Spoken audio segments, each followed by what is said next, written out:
चक्राकारं महत्तेजः तन्मध्ये परमेश्वरी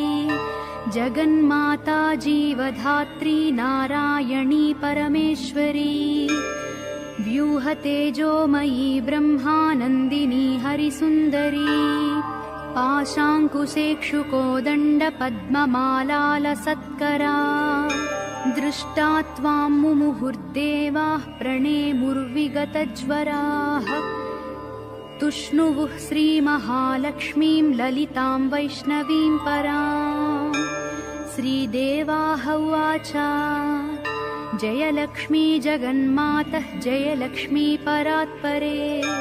जय कल्याणनिलये जय सर्वकलात्मिके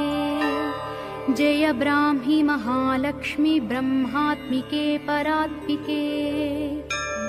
जय नारायणि शान्ते जय श्रीललिते रमे जय श्रीविजये देवीश्वरि श्रीदे जयर्धिधे नमः सहस्रशीर्षायै सहस्राननलोचने।